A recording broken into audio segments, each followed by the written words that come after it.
Edward played a role in the modernization of the British Home Fleet, the reform of the Army Medical Services, the reorganization of the British Army after the Second Boer War. His work in fostering good relations between Great Britain and other European countries, especially France. French Freemasons. Just talking about Edward VII, the Edwardian era, the first British monarch of the House of Saxe-Coburg-Gotha, which was renamed the House of Windsor by his son George V. And, of course, he began his reign on January 22nd, the exact same date as the death of Baron Garçonnier and the now deceased Joker, or the man who plays the part of the Joker in the Batman The Dark Knight movie, Heath Ledger. Edward was born at 1048. That's a hidden 13. I've already given you the date, the 9th of November, which is a 9/11. The exact same date, again, as that very famous car accident allegedly happened with Paul McCartney dying in it in 1966. The date? The 9th of November. Well, it was the 9th of November in 1841 at Buckingham Palace where Edward was born. His mother was Queen Victoria, the only daughter of Prince Edward Augustus, Duke of Kent. His father was Prince Albert of Saxe-Coburg-Gotha, his first cousin and consort of Victoria. He was christened Albert Edward after his father and maternal grandfather at St. George's Chapel, Windsor, on 20th January 1842. His godparents were the King of Prussia, his great-uncle, the Duke of Cambridge, his first cousin once removed, the King of Portugal, his aunt, the Duchess of Saxe-Coburg-Gotha, the three provinces that make up the country of Bavaria today, the Dowager Duchess of Saxe-Coburg-Altenburg, and his great-aunt, the Princess Sophia. He was known as Bertie to his family throughout his whole life. Queen Victoria and Prince Albert determined that their eldest son would have an education that would prepare him to be a model constitutional monarch at age 7. Edward started a rigorous educational program devised by Prince Albert under the supervision of a bunch of tutors. There's a city in Saskatchewan by the name of Prince Albert, by the way, named after this person I'm talking about. However, unlike this elder sister, Edward did not take to studies. He tried to meet the expectations of his parents, but didn't work out. He was not a diligent student. His true talents? Charm, sociability, tact. Benjamin Disraeli described him as an informed, intelligent, and sweet guy.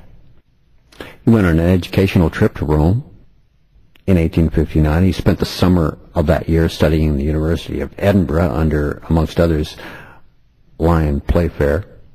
In October, he matriculated as an undergraduate at Christ Church, Oxford.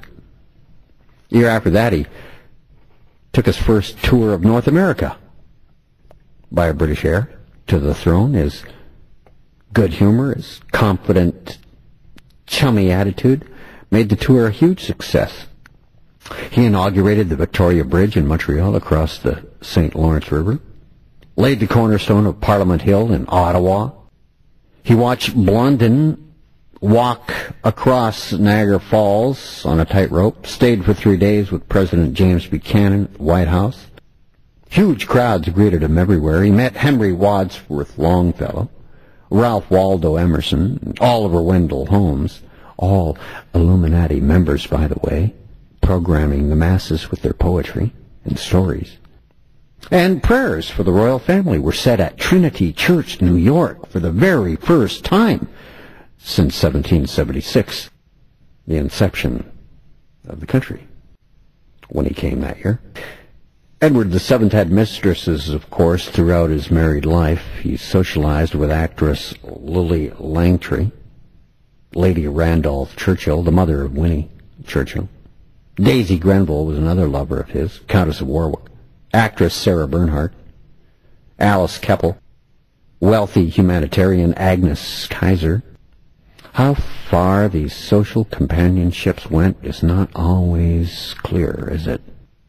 So how many children came out of all of these little mistress affairs?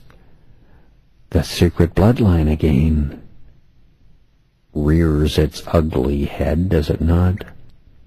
As Edward VII ran around the world, sowing his seed. In 1869, Sir Charles Mordaunt, a British member of Parliament, threatened to name Edward as a co-respondent in his divorce suit. Ultimately, he did not, but Edward was called as a witness.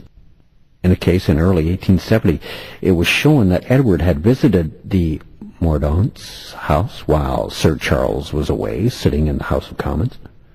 Although nothing further was proved, and Edward denied he had committed adultery, the suggestion of impropriety was damaging. And, of course, we see how far you get when royalty goes to court. You saw with the Princess Diana trial. Or you could call that a trial, I guess. Edward's last mistress, society beauty Alice Keppel, was even invited by Alexandra to his bedside at Buckingham Palace at his death in 1910. One of Keppel's great-granddaughters, Camilla Parker Bowles, became the mistress and then wife of Prince Charles, the Prince of Wales.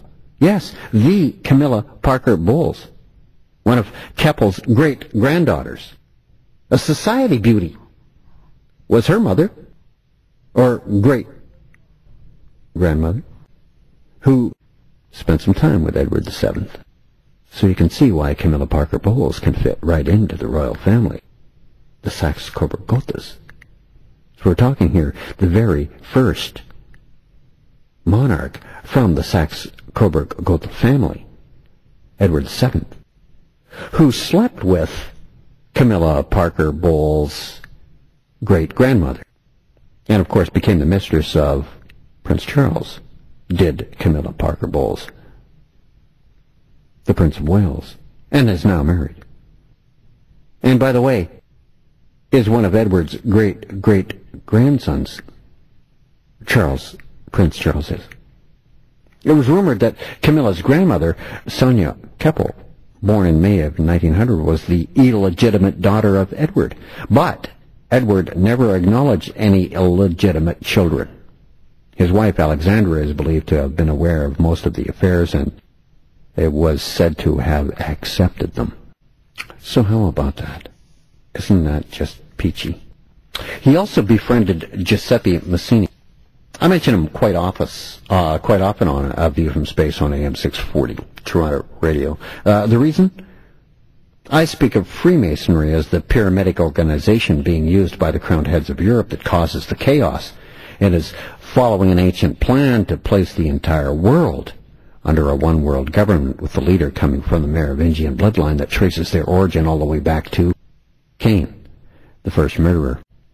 A bloodline that was started by Satan, who seduced and impregnated Eve in the Garden of Eden, after which Eve then went to Adam and told him of this seduction. She then talked Adam into the same act. Eve became pregnant with twins. One of the twins fathered by Satan, who was Cain, and the other fathered by Adam, a man called Abel. Twins in the belly of Eve.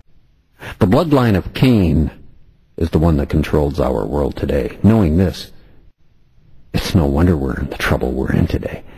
And mankind's past history is riddled with so many conflicts, so many injustices, so many wars, and evil gaining more and more ground as we progress each day.